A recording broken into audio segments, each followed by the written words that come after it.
Good morning, everyone. Today we are discussing immunosuppressant drugs.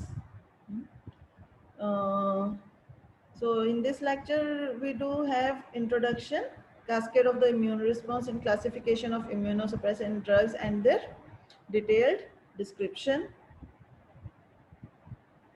So, why are immunosuppressant drugs needed? Okay, they suppress the immunity, the cellular or humoral or both immune responses. And they find major use in the organ transplantation and autoimmune diseases. Steroids were the first immunosuppressant drugs identified, but they can have side effects, especially when they're used for a long time. Hmm. So azathioprine was identified in 1960, but it was the discovery of cyclosporin that made the process of organ transplantation possible. So classification of immunosuppressant drugs. Calcineurin inhibitors like cyclosporin, tacrolimus. mTOR inhibitors like sirolimus, everolimus. Anti-proliferative drugs like azathioprine, methotrexate, cyclophosphamide, chlorambucil, mycophenolate, mofetil. Okay, glucocorticoids like prednisone and others.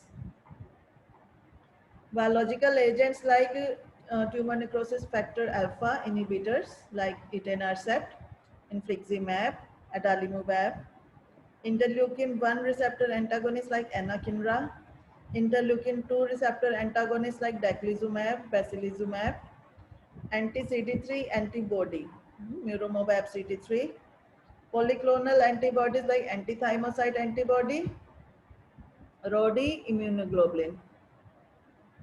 Okay, so coming to calcineurin inhibitors.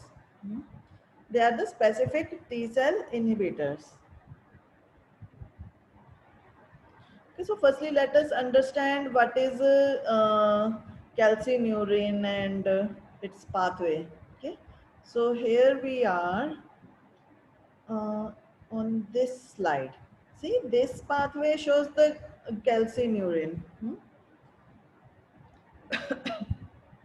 So what happens is here CD4 helper T cell it is associated with the T cell receptor on helper T cells, anchors the major histocompatibility complex class 2, which is carrying the antigen peptide. So it is able to activate the T cell receptor here. So activated, now this has become a activated T cell. Okay. Stimulation of T cell receptor, now we go to the depth. Okay, stimulation of the T cell receptor phosphorylates PLC, which hydrolyzes PIP2 to generate DAG and IP3, while DAG activates phosphokinase A to produce MAP kinase dependent and other actions. IP3 releases intracellular calcium. Okay, so here we are. This is the part here. Okay, so calcium is released here. After binding to calmodulin, this calcium activates a membrane-associated serine threonine phosphatase called calcineurin. So calcineurin, what it is? It is a serine threonine phosphatase, which dephosphorylates regulatory NFAT. NFAT is nuclear factor of activated T cell. It permits intranuclear migration and transcription of cytokine genes, leading to production of interleukin 2 here.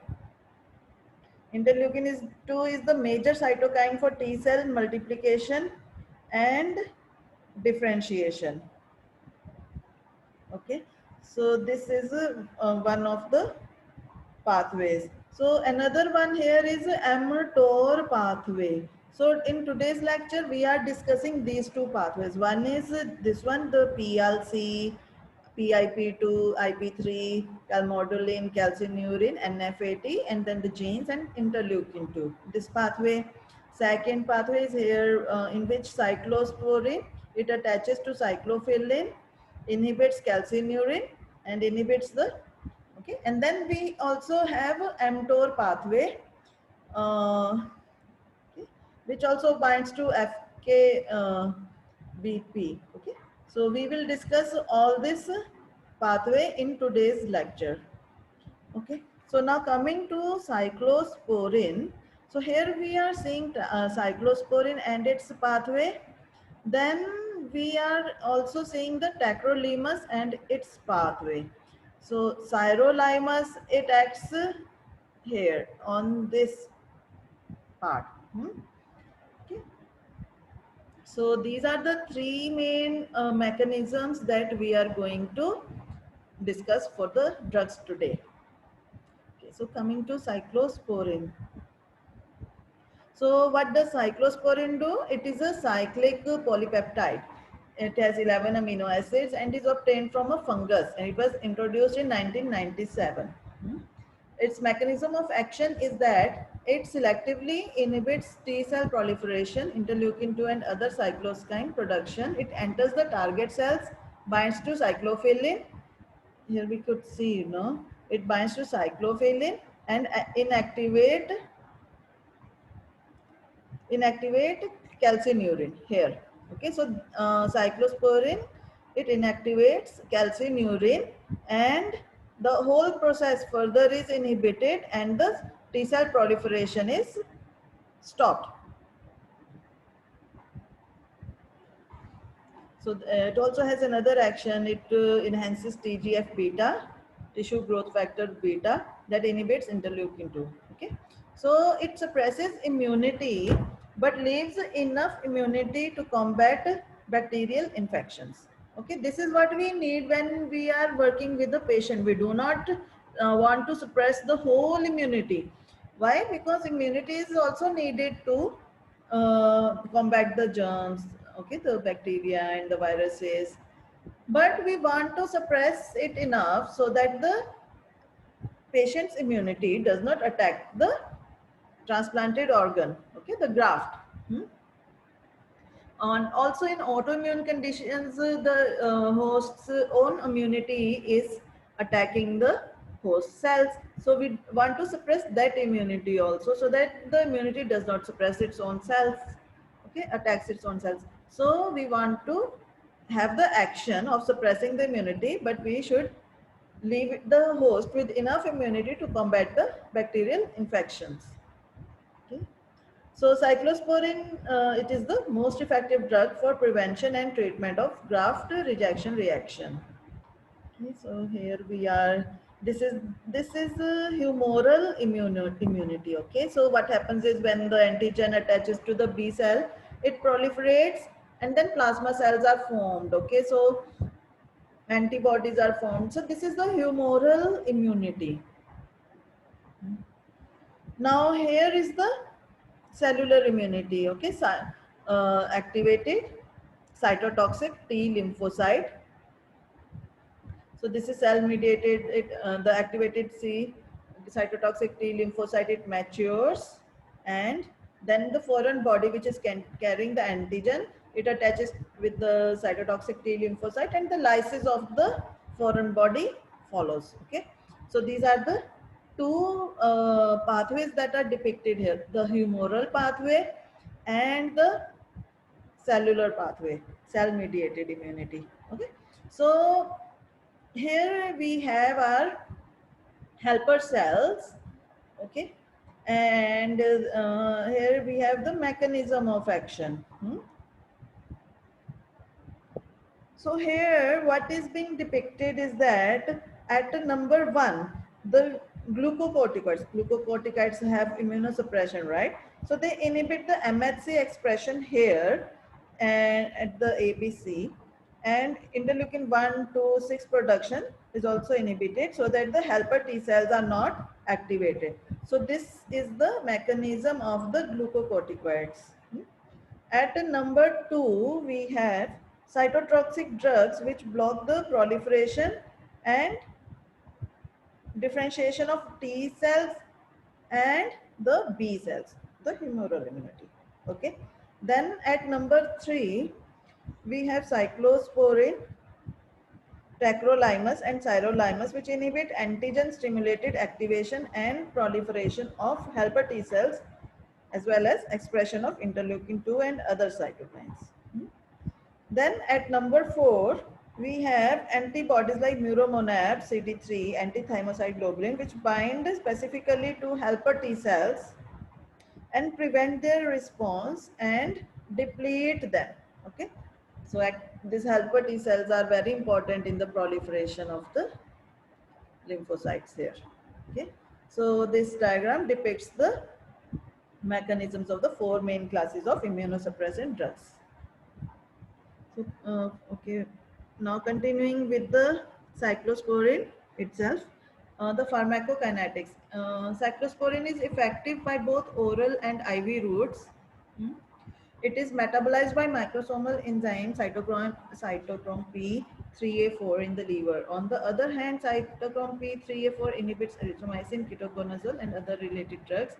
So they inhibit its metabolism to increase bioavailability and cause toxicity. Excretion of the metabolites is through biliary route with only a small fraction of the parent drug appearing in the urine. Plasma half-life is biphasic, 4 to 6 hours and 12 to 18 hours.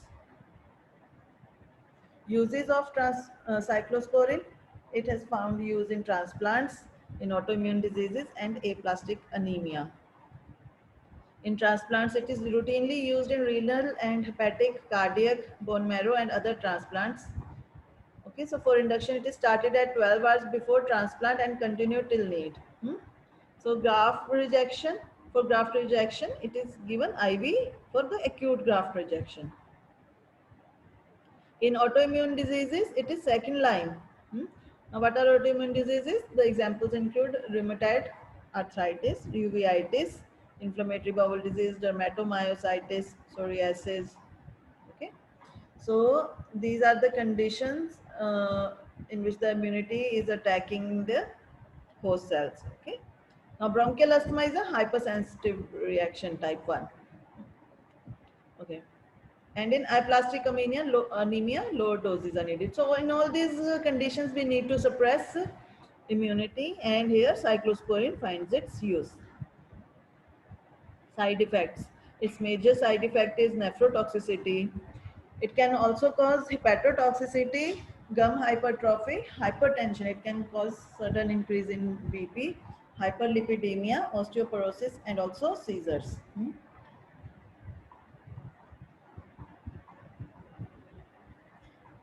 So whenever it is given with the other nephrotoxic drugs like aminoglycosides, vancomycin, amphotericin B, and NSAIDs, they enhance its toxicity by depressing the renal function. Okay. Now coming to tacrolimus. Tacrolimus, this immunosuppressant, is chemically different from cyclosporin but has the same mechanism of action. It is generally 100 times more potent than cyclosporin. It is useful in patients whose rejection reaction is not suppressed by cyclosporin. It is valuable in liver transplant because its absorption is not dependent on bile. It is used in renal transplantation. It is suitable for suppressing acute rejection. It is used in fistulating Crohn's disease. A 10-week course for remission is needed. And it can also be used in atopic dermatitis. Okay, pharmacokinetics, it is administered orally as well as by IV infusion. Oral absorption decreased by food. Okay, and it is metabolized by cytochrome P3A4 and excreted in bile. So same thing as cyclosporin. And its plasma half-life is 12 hours. Its side effects include neurotoxicity,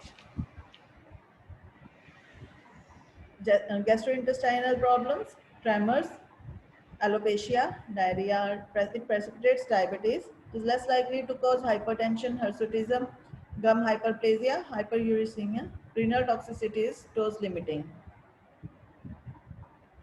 Now coming to the last topic for today's lecture, mTOR inhibitors. Okay, so we have the main drug, that is sirolimus, and second drug is everolimus. So firstly, we should understand what is mTOR. Hmm. So mTOR, sirolimus, it is a macrolide antibiotic, and it was earlier called as rapamycin. Okay, and the full form of mTOR is mammalian target of rapamycin. Okay, so it was the target which was found when rapamycin was being studied for its mechanism. Okay, so mTOR signals proliferation and differentiation of T cells activated by interleukin 2 and other cytokines. It binds to FKBP. So it is an FKBP, it is an immunophilin. So it binds to FKBP and inhibits mTOR. mTOR is an important link. Okay, it is a link in the cascade of signaling pathways which lead to proliferation and differentiation of T cells activated by interleukin 2 and other cytokines.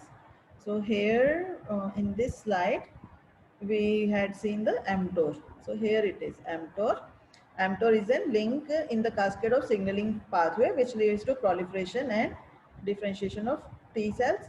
So sirolimus, it inhibits this pathway. Okay, uses for sirolimus.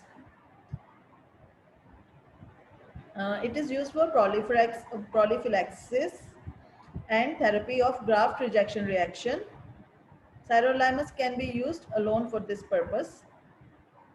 Okay, and it can also be used in combination with low dose of cyclosporin or tacrolimus and or corticosteroids and mycophenolate mofetil. If we use it in combination, then it avoids the use of calcineurin inhibitors which have more toxicity, and it also avoids renal toxicity with cyclosporin. It is effective in some steroid refractory cases. It has been used in stem cell transplant, but is not recommended for liver transplants. Pharmacokinetics of sirolimus. Sirolimus is absorbed orally, but a fatty meal reduces its absorption. It is metabolized by cytochrome P3A4 and excreted in bile. Plasma half-life is much more than the previous drugs. It is 60 hours. Adverse effects include liver damage, diarrhea, pneumonitis, hyperlipidemia. It is not nephrotoxic. It can suppress bone marrow and cause thrombocytopenia. Everolimus, it is similar to sirolimus in mechanism, clinical efficacy, doses, toxicity, and drug interactions, but it is better absorbed orally and has more consistent bioavailability. It has plasma half-life of 40 hours and a steady state level can be reached with it in lesser time. So this is it for today. Tomorrow we will continue with the anti-proliferative drugs.